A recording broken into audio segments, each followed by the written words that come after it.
Même s'il est écrit que la colère provient de l'orgueil et fait partir ou éloigne toute sagesse de celui qui se laisse dominer par elle, pourtant face à une injustice, on est en colère.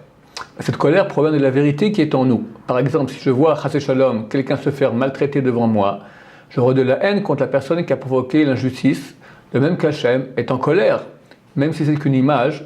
Néanmoins, si on utilise ce terme, c'est ce qui se rapproche le plus de ce qu'on connaît. Pourtant, Hachem ne perd pas sa sagesse pour autant. Dans ces moments, comment expliquer que la colère fasse fuir la sagesse est le fruit de l'orgueil, alors que quand on se met en colère face à une injustice, ce sentiment d'injustice provient de la morale divine qu'on a en nous. Ok. Alors, il faut bien faire la nuance entre nous et Hachem. Quand on dit qu'Hachem se met en colère, il n'y a pas de colère. Ce n'est pas du tout ce que nous comprenons comme colère. C'est-à-dire qu'Hachem va utiliser une voie d'action dans ce monde qui est rigoureuse, qui n'écoute pas la miséricorde divine, qui n'écoute pas la compassion divine. Elle sera complètement justice, on appelle ça le din, la rigueur. C'est ça la colère d'Hachem. Il n'y a pas de colère chez Hachem. Chez nous, par contre, quand on se met en colère, c'est-à-dire que notre orgueil, on a été touché dans notre moi.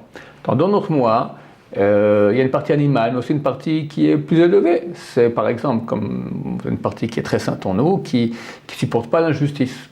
D'accord ? Alors, on est révolté par cela.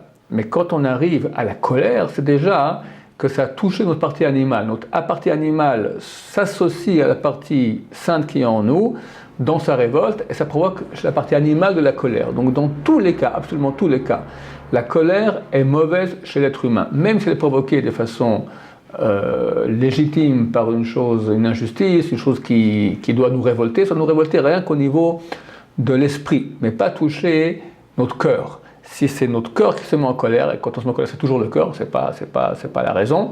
Donc déjà, on est pris par les émotions, ce n'est plus une réflexion objective, intelligente, c'est déjà de l'émotion, une émotion négative, et forcément, ça provient de notre orgueil, et les réactions que nous aurons seront mauvaises.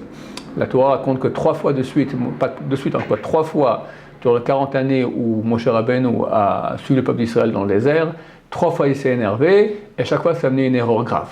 Donc même Moshe Rabbeinu, quand il s'est énervé, et certainement quand il s'est énervé c'était beaucoup plus sain que chez nous, il a fait une erreur, conséquence de cet énervement. Donc en aucun cas on doit s'énerver, jamais se mettre en colère, c'est très dur, mais en se travaillant lentement on arrive à rester zen, rester extrêmement calme, et ainsi on ne fera pas d'erreur. Amen.